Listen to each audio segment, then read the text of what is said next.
अरे क्या हो गया? अरे क्या हुआ? अरे क्या हुआ? अरे कुछ तो बोलिए। अरे देखो क्या हुआ, नीचे पड़ी है। अरे देखो ना, अरे देखो क्या हुआ इसको। अरे ये इशारा कर रही है घर की तरफ।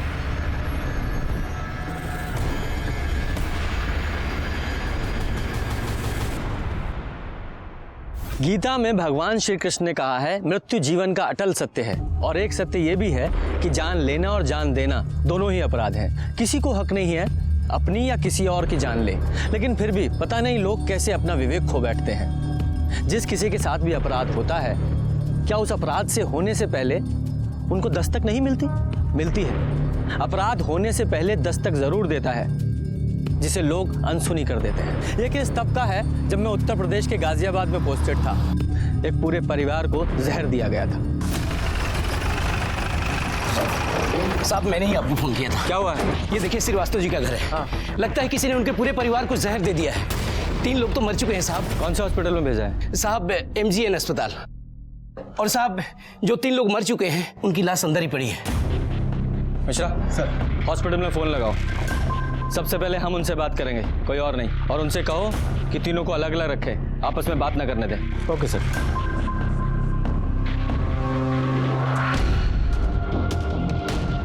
चार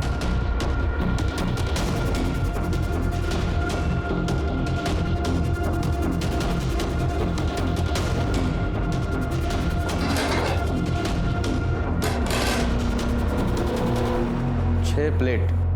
यादव, पूरा परिवार खाना खाने के लिए बैठा था, जिसमें से 3 की मौत हो गई और 3 हॉस्पिटल में है। सर मुझे तो ये सुसाइड का मामला लगता है। घर में कोई प्रॉब्लम चल रही होगी, सारे मेंबर्स एक साथ जहर खा के मर गए। क्यों, मर्डर भी तो हो सकता है। हो सकता है किसी को इस फैमिली से प्रॉब्लम हो, उसने बिरयानी में जहर मिलाया, इन लोगों को खिला दिया।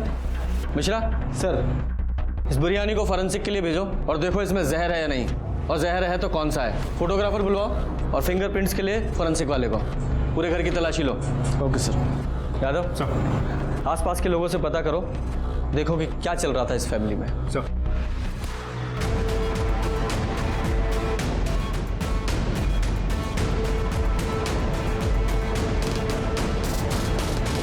मिश्रा, फॉरेंसिक टीम का क्या हुआ? बस पहुंच ही रहे हैं सर।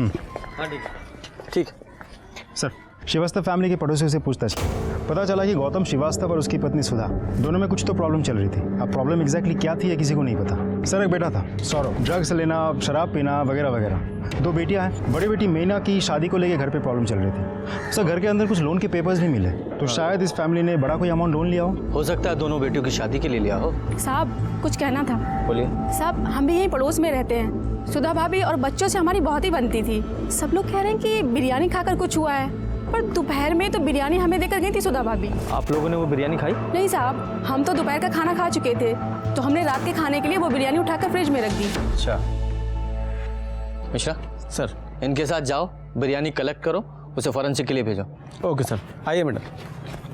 यादव सर, अगर इन लोगों ने सुसाइड करने के लिए बिरयानी में जहर मिलाया था, तो वो बिरयानी पड़ोसियों क्यों दी? सर ऐसा भी तो हो सकता है कि बिरयानी में जहर बाद में मिलाया गया हो। हो तो सकता है, लेकिन मुझे दोनों बिरयानी की फॉरेंसिक रिपोर्ट जल्द से जल्द चाहिए, है? तभी पता चलेगा कि मर्डर है या सुसाइड। सर अब मैं श्योर हूँ कि ये सुसाइड ही था। ये देखिए, ये सारे बिल्स हमें गौतम के घर से मिले हैं, और सारे के सारे बिल्स एक ही जगह की हैं, सलीम बिरयानी सेंटर। सर उन लोगों ने ये सारे बिल्स कल ही क्लियर किए हैं। इसका ये भी मतलब हो सकता है कि मरने से पहले सारी उधारी चुकता करके मरना चाहते थे। यादव, ये महज एक संयोग भी हो सकता है। भूख लगी है? मतलब सर भूख तो लगी है। यादव, तुम्हें कुंभकर्ण की तरह नींद आए ना आए, लेकिन भूख हमेशा कुंभकर्ण की तरह लगती है। अब क्या करें सर, पुलिस की नौकरी करता हूँ तो नींद कभी कभी उड़ जाती है, लेकिन इश्क में थोड़ी ना हो कि भूख भी नहीं लगी। चलो बिरयानी खिलाता हूँ तुम्हें।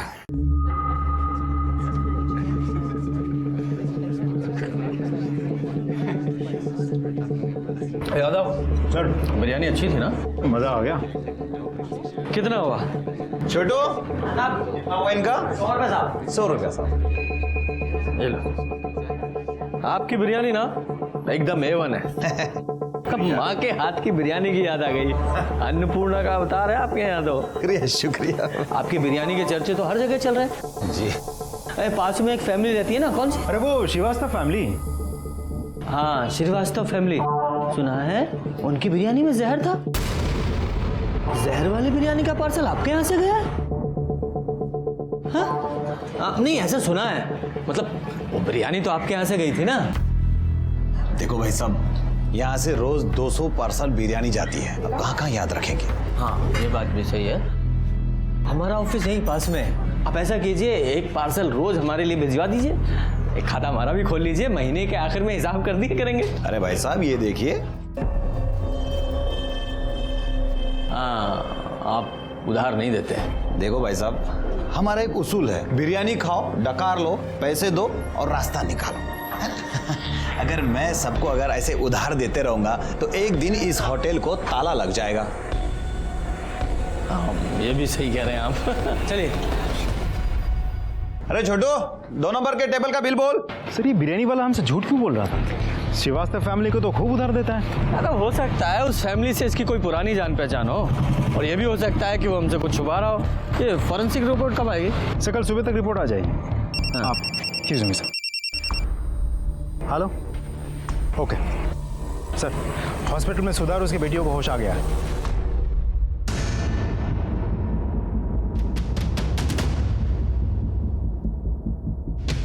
ये लोग कौन है? साहब ये शिव है, दिव्या और मीना के मामा, और ये इनके दोस्त ब्रजेश हैं। दोपहर से दोनों हैं, पर इनको इनकी बहन सुधा से कोई मिलने ही नहीं दे रहा है। ठीक है, पहले हम मिल लेते हैं, फिर आप लोग मिलिएगा। और आप लोग पुलिस।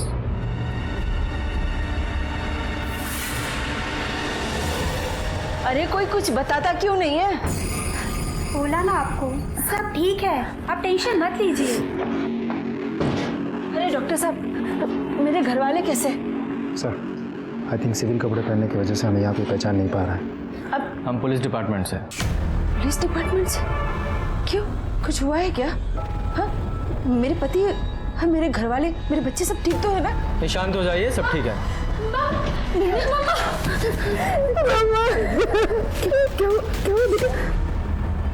यादव, मैंने कहा था ना कि मेरी पूछताछ से पहले फैमिली आपस में नहीं मिलनी चाहिए। हमेशा मैंने बोला। साहब मैंने कहा था, पर ये हॉस्पिटल वैसा ही है, यहाँ सबकी अपनी मनमानी चलती है, कोई कुछ समझने को तैयार ही नहीं।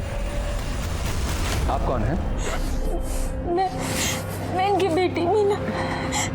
बेटा, ये पुलिस वाले हैं। पुलिस?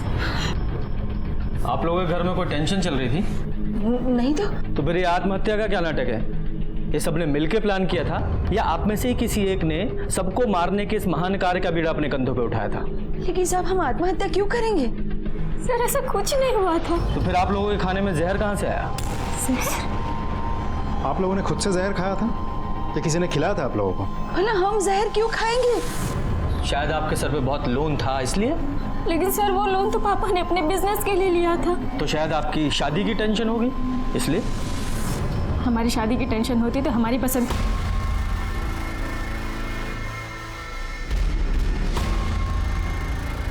देखिए, हम सच कह रहे हैं, हमने आत्महत्या करने की कोई कोशिश नहीं की है। देखिए, डॉक्टर्स का भी कहना है कि आपके खाने में जहर मिला हुआ था। ऐसा हो ही नहीं सकता। अरे वो बिरयानी तो सलीम साहब के होटल से आई थी। सलीम साहब? हमारा मतलब है सलीम के यहाँ से। ठीक है,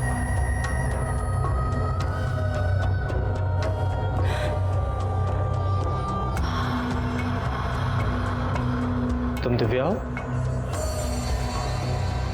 माँ से मिलना है? जाओ मिल लो।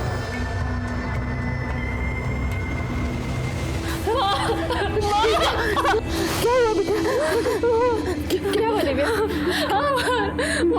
ने बोला पापा और वो ठीक तो है ना बेटा? क्या पागल हो गई है? क्या बोल रही है तू? हमको देख के आए।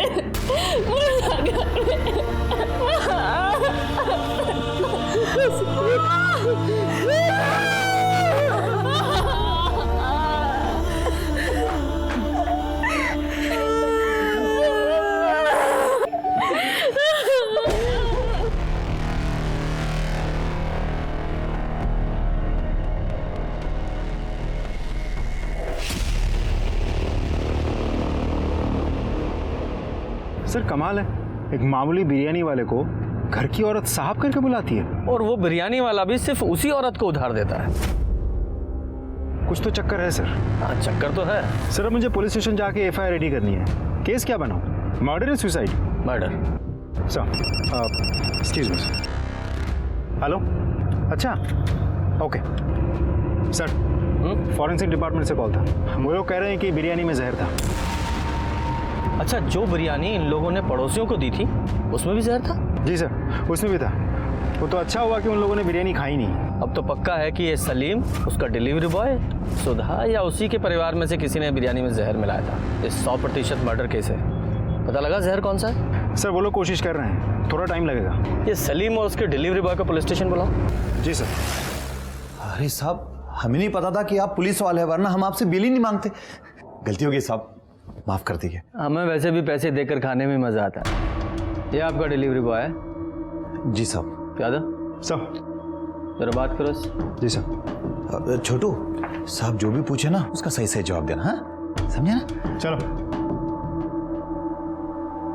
बैठो। जी ठीक है साहब। अरे बैठिए सलीम साहब।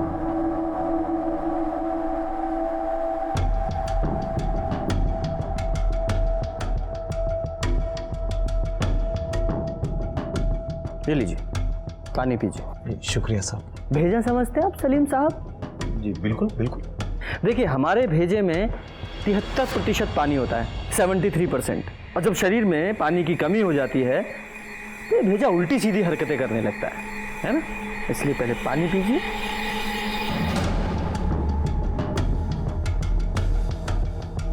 पूरा।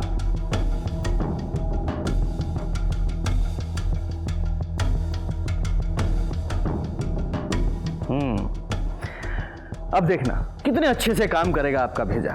तो बताइए, जब आपकी दुकान में उधार नहीं दिया जाता तो सुधा श्रीवास्तव को कैसे उधार दिया जाता था? नहीं साहब, और किसी को उधार नहीं देते थे। वो बस भाभी जी के घर ही उधार खाता चलता था। ये भाभी जी कौन? सुधा भाभी।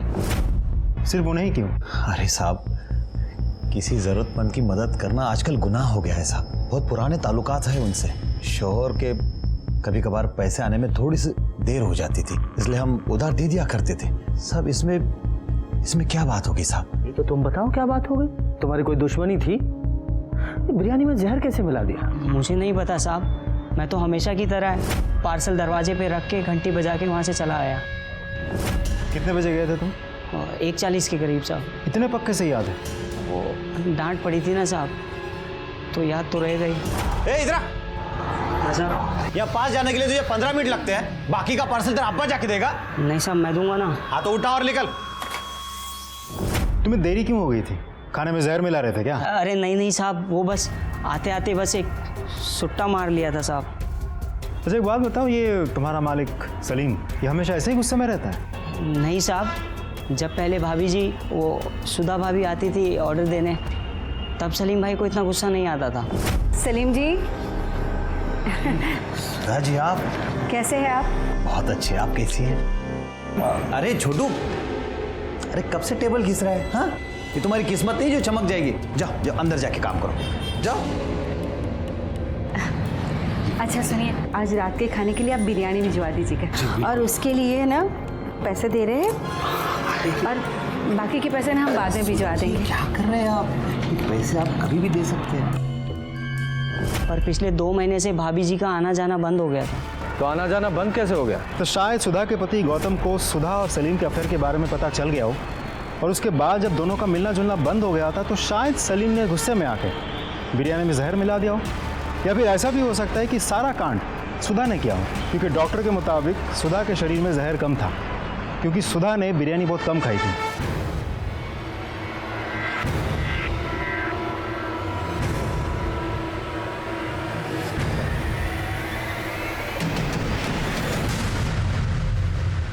सिर्फ चाय?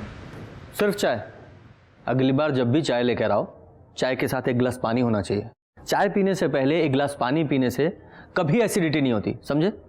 जाओ पानी लेकर आओ। सॉरी सर, तुरंत लगो। Sir, forensic report. एक और न्यूज़ है सर। हाँ। हॉस्पिटल में किसी ने सुधा को मारने की कोशिश की। क्या? कैसे? सर सुधा को ग्लूकोज चढ़ा जा रहा था, किसी ने उसकी स्पीड बढ़ा दी। स्पीड इतनी ज़्यादा बढ़ गई थी कि उसके नर्व्स डैमेज हो सकते थे और इसकी वजह से उसको हार्ट अटैक भी आ सकता था। वो तो सही टाइम पे नर्स आ गई और उसने उसको बचा लिया। हॉस्पिटल में और कौन कौन था? सर मीना और दिव्या, लेकिन उन दोनों को भी नींद की दवाई देके सुलाया गया था। सर शिव और उसका दोस्त ब्रिजेश वो दोनों वेटिंग एरिया में थे। सुधा को दोबारा मारने की कोशिश कौन कर सकता है? सच बताऊं, उस समय तक सबसे ज्यादा शक मुझे सुधा पर ही था, लेकिन जब हॉस्पिटल में उसे मारने की कोशिश की गई तो ये साफ हो गया कि इससे उसका कोई लेना देना नहीं है। असल में कोई और ही था जो पूरे परिवार को मारना चाहता था। मैंने हॉस्पिटल में जाकर भी पता करने की कोशिश की, लेकिन उस हॉस्पिटल की हालत ऐसी थी, वहां का सीसीटीवी तक काम नहीं कर रहा था। बाकी जगह भी पूछताछ की पर कुछ पता नहीं लगा। नर्स और डॉक्टर ने भी कुछ नहीं देखा था। कातिल ने जैसे अपने राज के ऊपर गांठ बांध ली थी, लेकिन मैंने भी ठान लिया था, धीरे धीरे ही सही ये गांठ में खोल कर रहूंगा।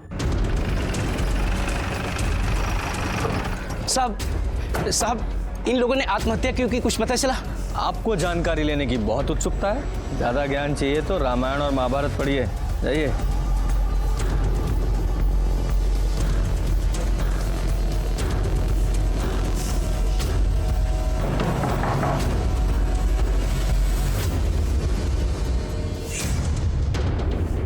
माफ कीजिए, मुझे पता है ये सही समय नहीं है, लेकिन मुझे आपसे कुछ सवाल करना है। उस दिन सलीम का डिलीवरी बॉय बिरयानी बाहर ही रख के चला गया था ना? बाकी घर के लोग कहाँ थे? हम और मीना किचन में थे।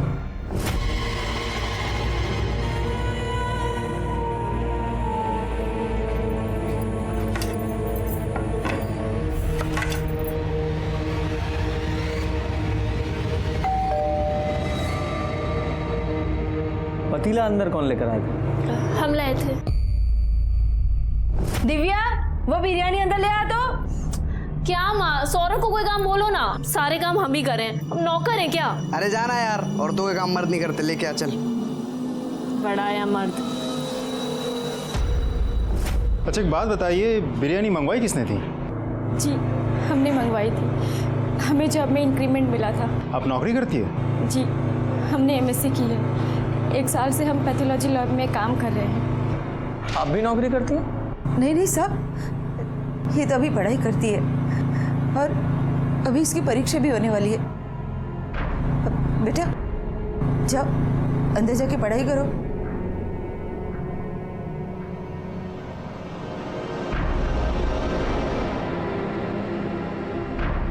ब्रजेश, ब्रजेश आओ जरा बाहर चलते हैं। किधर सर? हमने क्या किया? कुछ किया है क्या? नहीं सर। डरते क्यों? चलो बातचीत करेंगे, आओ आओ। अरे ब्रिजेश को कहाँ ले गए? नहीं नहीं कोई बात नहीं, वो रेगुलर पूछताछ है। अरे भाई 2 चाय दो, और चाय से पहले थोड़ा पानी पिलाओ। हाँ तो बताओ, कब से जानते हो दिव्या को? क्या हुआ? अरे भाई प्रेम का वर्णन तो रामायण और महाभारत में भी है, ये छुपाए नहीं छुपता। और जिस तरह से तुम दिव्या को देखते हो, साफ पता चलता है उसे मन में चाहते हो, है ना? चाय गिलास भर के देना। क्यों ब्रजेश? जी हाँ तो बताओ, कब से जानते हो दिव्या को? बचपन से। हम 9th में थे, वो 5th में थी। हाँ बचपन का प्यार है। नहीं, दरअसल वो चाय पी। ये सुधा जी का भाई नहीं दिखाई दिया आज अंदर? नाम क्या उसका? शिव। हाँ शिव। शिव कोई पंगा है क्या? क्या बता, पहले तो अक्सर आता था। हाँ लेकिन पिछले हफ्ते कुछ हुआ था शायद, तो वो दिव्या के पापा ने ना उसको घर आने से मना कर दिया था। घर आने से मना कर दिया? क्यों? मतलब बहन ने भाई को घर आने से रोक दिया, ऐसा क्यों? इतना ज़्यादा तो हमें पता नहीं, लेकिन हमने जब देखा था तो। अरे जीजा जी आप सुनिए तो सर। क्या सुनूंगा? तुम निकल यहाँ से। और आज के बाद अगर कभी मेरी बेटी को आंख उठा के भी देखा ना, तो तेरी टांगे तोड़ दूंगा मैं। हाँ सर फाइनल पोस्टमार्टम रिपोर्ट और फॉरेंसिक रिपोर्ट आ गई है। हाँ तुम चाय पियो। आप सर। I'm sorry sir. कोई बात नहीं। क्या है रिपोर्ट में? सर बिरयानी में मरकरी मिलाई गई थी। मरकरी? वो जो थर्मामीटर में पाई जाती है? जी सर। सुधा के घर वाली बिरयानी और जो बिरयानी पड़ोसी को दी गई थी, दोनों में मरकरी मिलाई गई थी। ये तो कोई साइंस का एक्सपर्ट ही होगा तो जहर के तौर पर मरकरी का इस्तेमाल कर सकता है। हमने एमएससी की, 1 साल से हम पैथोलॉजी लैब में काम कर रहे हैं। पुलिस ना तुम्हारे बारे में हमसे पूछताछ कर रही है। नहीं, वो तुम्हारे अफेयर के बारे में कुछ पता नहीं चला है। अरे पुलिस स्टेशन में नहीं, यहाँ मीना घर के बाहर। शिव से बात कर रहे थे, अपनी दीदी को लेके बहुत परेशान है, बस इसीलिए। आजकल अच्छे दोस्त ढूंढने से भी नहीं मिलते। गुड, चलो।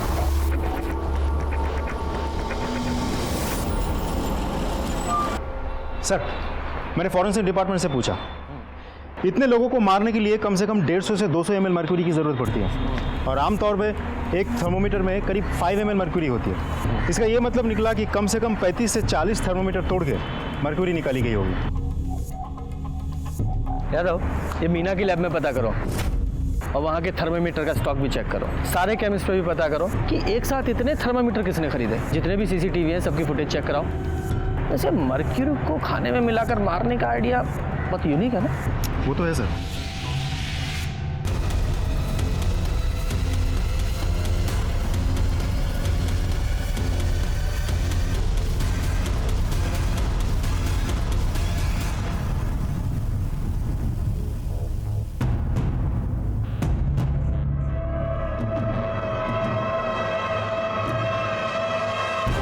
देखो, हम बिजी हैं, घर आके बात करेंगे। अरे कहाँ ना बिजी हैं, पुलिस वाले हैं हम, सैकड़ों काम होते हैं हमें। हाँ, हम फोन रख रहे हैं। सर, यहाँ आधे से ज़्यादा केमिस्ट शॉप चेक कर चुका हूँ, इतने सारे थर्मोमीटर्स एक साथ किसी ने भी नहीं खरीदी। तो यादव, ऐसा हो सकता है कि कल्प्रिट ने एक एक करके अलग अलग शॉप से थर्मोमीटर खरीदा हो। सारे केमिस्ट शॉप की सीसीटीवी फुटेज चेक करो, देखो ऐसा कौन है जिसने अलग अलग शॉप से ये थर्मोमीटर खरीदे हैं। ये मीना की पैथोलॉजी लैब का क्या हुआ? सर, वहाँ भी चेक किया, उनके डेटाबेस में 12 थर्मोमीटर्स थे। 12 के 12 थर्मोमीटर्स वैसे की वैसे ही हैं वहाँ। अच्छा, यहाँ भी। यादव, इस फैमिली से भी दोबारा बात करनी पड़ेगी, क्योंकि ये जो ब्रजेश के कहे अनुसार तो ये गौतम ने शिव को अपने घर से धक्के मारकर बाहर निकाल दिया था और अपनी बेटी से मिलने से भी मना किया था। और जब ये ब्रजेश शिव से फ़ोन पे बात कर रहा था तो कुछ अफेयर का जिक्र कर रहा था। नहीं, वो तुम्हारे अफेयर के बारे में कुछ पता नहीं चला है। मुझे लगता है कि ये शिव का और मीना का कुछ तो इनके बीच में चल रहा था।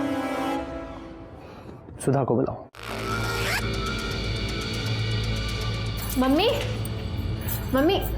हम गरम मसाला लेके आ रहे हैं, खत्म हो गया है। ठीक है बेटे। मम्मी, हम लैब जा रहे हैं। पर ये बैग लेके कहाँ जा रहे हो? इसमें क्या है? वो लैब से हमारी दोस्त का कॉल आया था, कह रही थी कि लैब की यूनिफॉर्म चेंज हो गई है तो पुराना वाला वापस करके नया लेना होगा। इतने दिनों से तो हम लैब गए नहीं, हमें तो पता ही नहीं था। हाँ बेटा जा, पर कुछ खा लेना। बिल्कुल माँ। हम भी चलते हैं साथ। हाँ चल।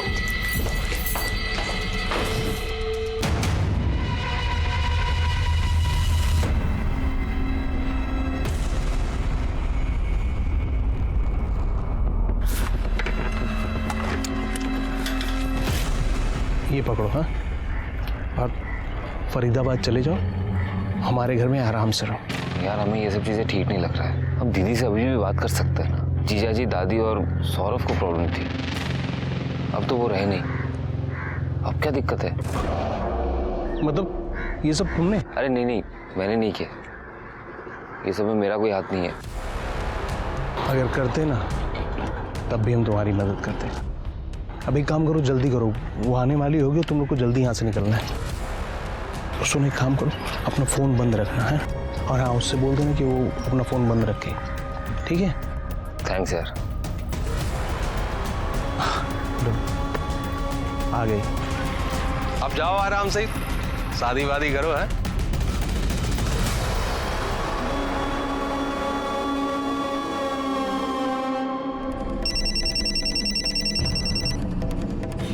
हेलो, ठीक है, हम अभी आते हैं।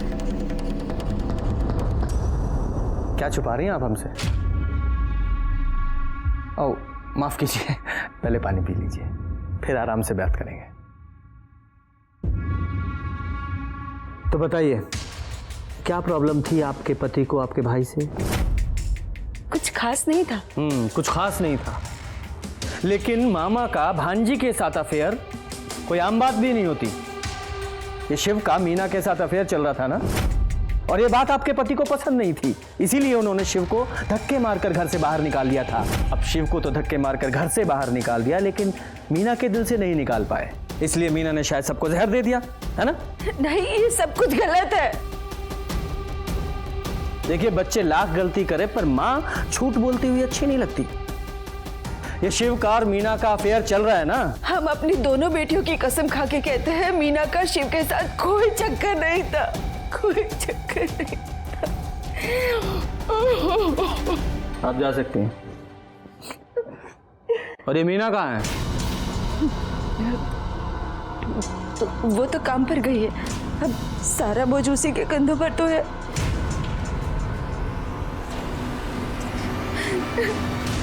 सर मुझे नहीं लगता ये औरत झूठ बोल रही थी।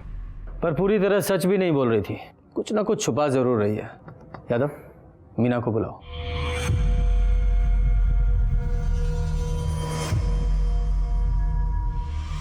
हेलो सर, मीना का फ़ोन स्विच ऑफ है। कई बार मैंने नंबर ट्राई किया, लेकिन उसका फ़ोन लगातार स्विच ऑफ आ रहा था। फिर इंटरनेट से उसके पैथोलॉजी लैब का नंबर लगा के जब मैंने बात की तो पता चला कि वो वहाँ से ये बोल के निकल गई कि उसकी तबीयत खराब थी। यादव, ये कहीं मीना शिव के साथ भागने का प्लान तो नहीं कर रही है, या भाग ही गई हो? पता करो ये शिव कहाँ है।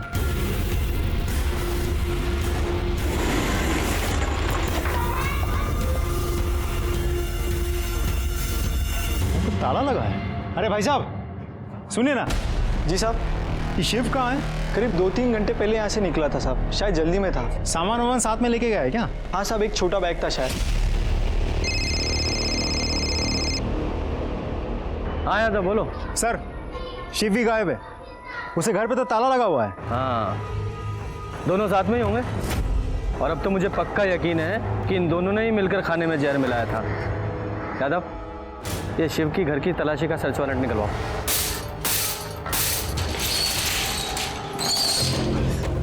ऊपर देखो। मिश्रा, रूम चेक करो।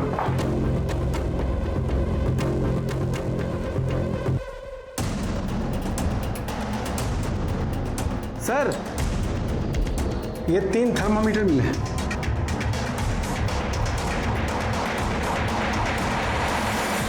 मिश्रा सर, पड़ोसियों का साइन लो कि सबके सामने हमने शिव का घर चेक किया है। Okay sir.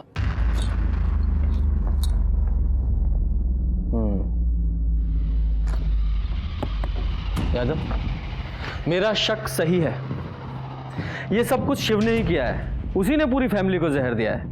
शिव और मीना एक दूसरे से प्यार करते हैं, और गौतम इस सब के खिलाफ था, क्योंकि शिव मीना का सगा मामा है। इसका मतलब सुधा ने हमसे झूठ बोला। हम अपनी दोनों बेटियों की कसम खा के कहते हैं, मीना का शिव के साथ कोई चक्कर नहीं था। यादव, एक काम करो, सिविल ड्रेस में एक लेडी ऑफिसर को सुधा के घर के सामने तैनात करो, और शिव और मीना की फोटो सर्कुलेट करो। अगर ये दोनों बाहर भागे हैं तो टोल जरूर क्रॉस करेंगे। हाँ, ब्रजेश को बुलाओ, उसे शायद पता हो कि ये दोनों कहाँ।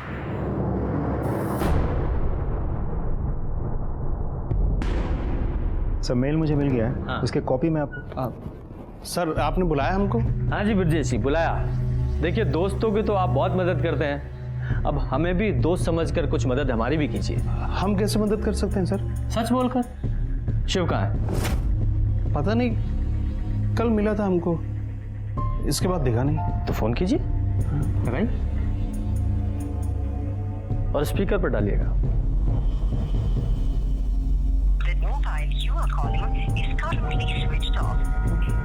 बंद आ रहा है। जानता हूँ, क्योंकि वो मीना के साथ है।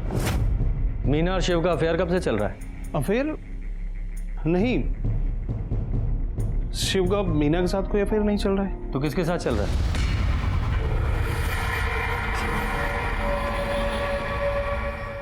देख ब्रजेश, ऐसा है कि सर को ना प्यार से बात करने की आदत है, बड़ी अच्छी अच्छी ज्ञान की बातें करने की आदत है, और हाथ पैर तोड़ने की जो ड्यूटी है ना, वो सर ने मुझे दे रखी है। जो कुछ भी जानता है सच सच बता दे, वरना तेरे हलक में हाथ डाल के ना मैं सच निकाल लूंगा। समझ में आया? ये सच बोल रहा है। मीना घर वापस आ गई है। शिव और मीना का शायद कोई अफेयर भी नहीं है। तो फिर किसके साथ है? ब्रजेश, ये शिव का दिव्या के साथ अफेयर है? जी।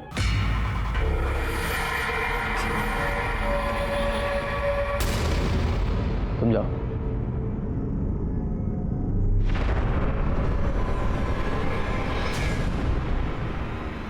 यादव सर, इस सुधा और मीना को बुलाओ। जी सर। जब भी कभी समाज के नियमों से बनाई गई लक्ष्मण रेखा लांघी जाती है, कोई ना कोई अपराध जरूर होता है। दिव्या ने अपने सगे मामा से प्यार किया था और उनके इस रिश्ते को उनका समाज कभी स्वीकार नहीं कर सकता था।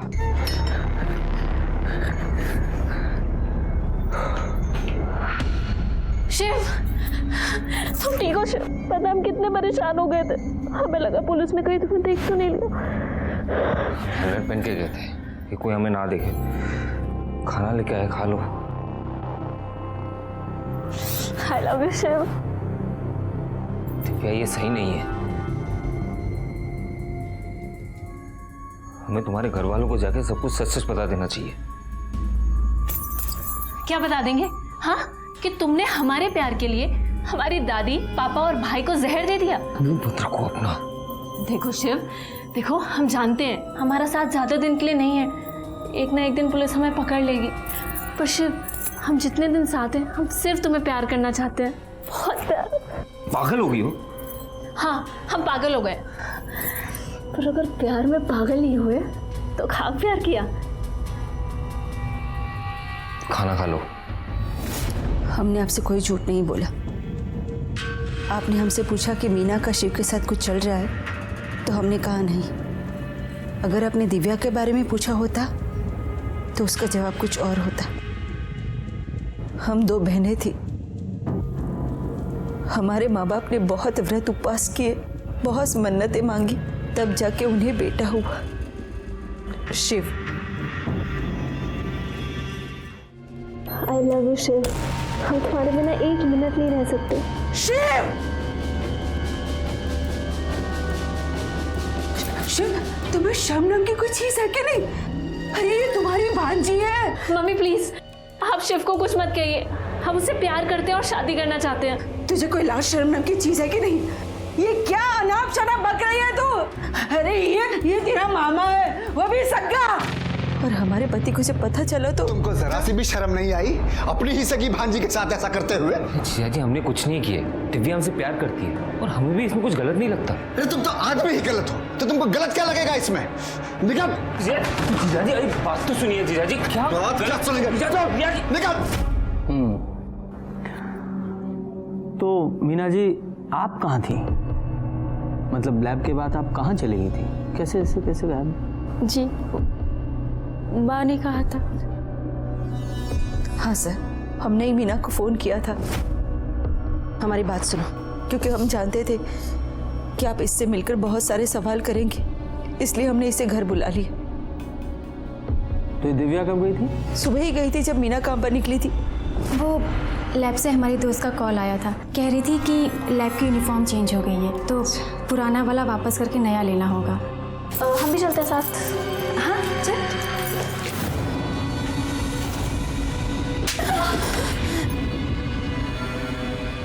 तूने तो कहा था ना कि बैग में यूनिफॉर्म है। इसका मतलब उसमें दिव्या के कपड़े थे, उसे तूने भगाया। हमने भगाया दिव्या को, क्योंकि हम जानते हैं प्यार क्या होता है और प्यार छूट जाने पे कैसा लगता है, ये भी हम जानते हैं। हम अल्ताफ से कितना प्यार करते थे, लेकिन आप लोगों ने क्या किया? आपने, दादी ने, पापा ने हमारी शादी नहीं होने दी ना उससे, सिर्फ इसलिए क्योंकि वो किसी दूसरे धर्म का था।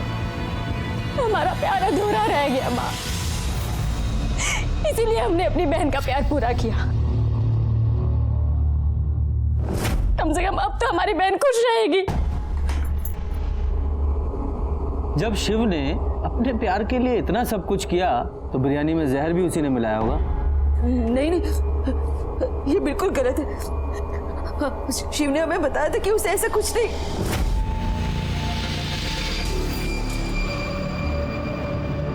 शिव, दीदी दीदी हम जानते कि पुलिस हमारे बारे में पूछताछ कर रही है, लेकिन हम आपके सर की कसम खा के कहते हमने कुछ नहीं किया दीदी। हम जानते हैं, पर भगवान के लिए तुम हम सबसे दूर रहो। तुम्हारे और दिव्या के बारे में अगर लोगों को पता चल गया ना तो बहुत बदनामी होगी। अगर शिव ने नहीं किया तो दिव्या ने किया होगा। दिव्या ने बिरयानी में जहर मिलाया, दोनों की मिली भगत थी, दोनों ने पूरी फैमिली का मर्डर प्लान किया था। सर, थर्मोमीटर से मर्क्यूरी निकालने का आइडिया मीना का नहीं था, दिव्या का था। उसी ने खाने में मर्क्यूरी मिलाई। मैं आपको फुटेज दिखाता हूँ, ये देखिए सर, ये दूसरी, फिर ये फुटेज। सर ऐसे कुल मिला के 39 केमिस्ट शॉप्स की सीसीटीवी फुटेज हमने कलेक्ट किया। सारे फुटेज में दिव्या हर एक दुकान से एक एक थर्मोमीटर खरीदते हुए दिख रही है। उसने एक एक दिन करके एक एक थर्मोमीटर खरीदी, उन सबको तोड़ा और बिरयानी में मरकुरी मिला दी। सर, फरीदाबाद में एक मर्डर हुआ है, विक्टिम की फोटो सर्कुलेट की है वहां की पुलिस ने। शिव जैसा लग रहा है सर, ये देखिए। सर ये तो शिव ही है। राइट।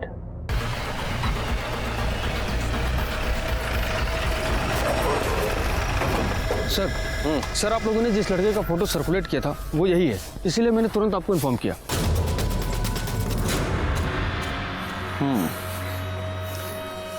इसे यहाँ नहीं मारा गया है, बल्कि मारने के बाद यहाँ लाके डंप कर दिया है। किसने मारा होगा इसे? शायद दिव्या। हो सकता है शिव को ये बात पता चल गई थी कि दिव्या ने ही बिरयानी में मरकुरी मिलाई है। हाँ, इसकी वजह से शिव ने दिव्या को छोड़ना चाहा और गुस्से में आके दिव्या ने शिव को मार दिया। एक लड़की आदमी को मार के ऐसे कैसे डंप कर सकती है? सर हमें भूलना नहीं चाहिए कि हम यहाँ एक ऐसी लड़की के बारे में बात कर रहे हैं जिसने जहर देके अपनी पूरी फैमिली को मारने की कोशिश की। उसके लिए तो कुछ भी पॉसिबल है सर। दिव्या और ये दोनों भागकर यहाँ आए थे, तो हो सकता है सुधा जी का कोई घर यहाँ हो या कोई रिश्तेदार हो। जी नहीं, फरीदाबाद में ना ही हमारा कोई घर है और ना ही कोई रिश्तेदार। अब लेकिन ब्रिजेश वो फरीदाबाद का है। ब्रिजेश? जी, वो वहीं का रहने वाला है। उसके पापा की मौत के बाद वो यहाँ उसके चाचा के पास रहने आ गया था, लेकिन वहाँ पे अभी भी उसका घर होगा शायद।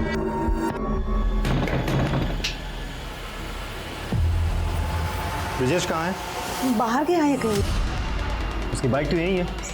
झूठ मत बोलिए, सच सच बोलिए, ब्रिजेश है कहाँ? झूठ नहीं बोल रही हूँ मैं, अपने चाचा की कार लेके फरीदाबाद गया है, घर है हमारा वहाँ। अच्छा, एड्रेस दीजिए।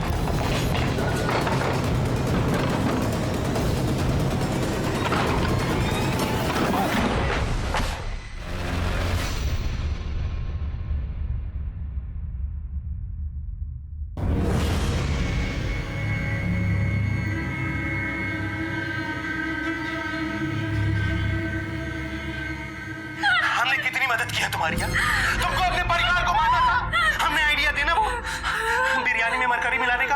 अरे आइडिया नहीं, हमने खुद अपने हाथों से बिरयानी में मरकरी मिलाई थी। हाँ, हमने ही दिव्या को बोला था वो थर्मामीटर लाने के लिए। थर्मामीटर से मरकरी हमने निकाली थी। मम्मी, बिरयानी आ गई। दिव्या, वो बिरयानी अंदर ले आ। तो क्या माँ, सौरभ को कोई काम बोलो ना, सारे काम हम ही करें। अरे जाना यार, औरतों के काम मर्द नहीं करते, लेके आ चल। दिव्या ने तो गांधारी की तरह आंखों पे पट्टी बांध रखी थी। उसने तो ये भी नहीं देखा जिस परिवार को वो जहर दे रही है उसे कितना प्यार करता है। पर मैं तुम्हें कड़ी से कड़ी सजा होते हुए जरूर देखना चाहूंगा। ब्रिजेश को उसके गुनाह के लिए उम्र कैद की सजा हुई। दिव्या ना तो नादान थी ना ही ना समझ, उसे अपने सगे मामा से प्यार किया था और उस प्यार की खातिर उसने अपने पूरे परिवार को मारने की कोशिश की। दिव्या के मन में क्या चल रहा था ये पूरे परिवार को पता था। दिव्या का स्वभाव उन्हें बार बार दस्तक दे रहा था, जिसे सुनना उन्होंने जरूरी नहीं समझा। गलत इंसान से या गलत रिश्ते से बंधने की कोशिश हमें गलत रास्ते पर ले जाती है, जिसका अंजाम बहुत ही बुरा होता है। इसी के साथ ही मैं सीनियर इंस्पेक्टर रंजीत ठाकुर आपसे विदा लेता हूँ। फिर मिलूंगा एक नए केस के साथ। सतर्क रहिए और देखते रहिए क्राइम पेट्रोल दस्तक। मकसद बताना नहीं, बचाना है। जय हिंद।